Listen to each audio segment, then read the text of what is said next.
Hi guys, welcome to Sprayhead Mondays on Antique Sprinklers.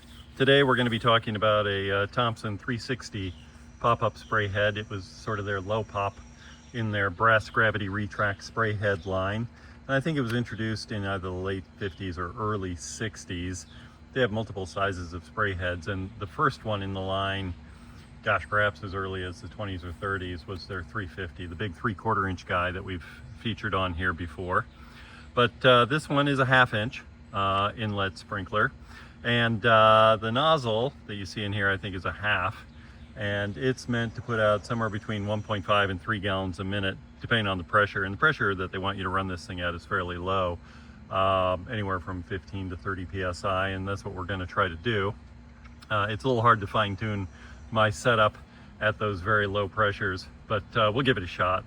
So Thompson was founded in 1907 by a school principal by the name of Walter Van E. Thompson, who lived in Pasadena, and he patented several sprinklers, including a very popular gear drive that lived on, after its patenting in the 1930s all the way.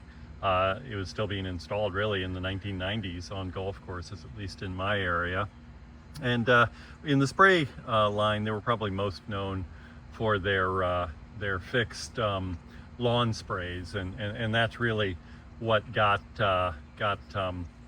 Thompson going in the underground landscape irrigation business very early on in the 19-teens. But Thompson eventually passed away in the late 60s. He left the proceeds from all his patents to Occidental College, and the company was sold by his heirs to Jennison Enterprises in Chino, California. And they held on to it for many years until Union Tools bought it, and held it only a fairly short period of time before the company was closed down.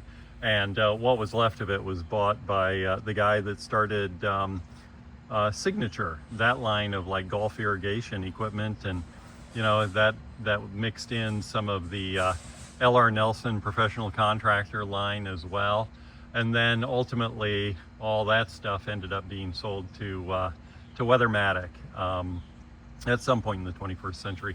So whatever remained of the Thompson line today would be owned by Weathermatic, although I don't know that Weathermatic has anything that could trace its roots back to Thompson still in its product line. But really, the forefather of underground irrigation in this country, way ahead of a lot of other manufacturers, and perhaps never a first place player, but a big player, and they also had a big hose end market as well. But that's enough out of me. Let's go ahead and watch this 360 from Thompson and a 1/2 circle nozzle in action. Thanks.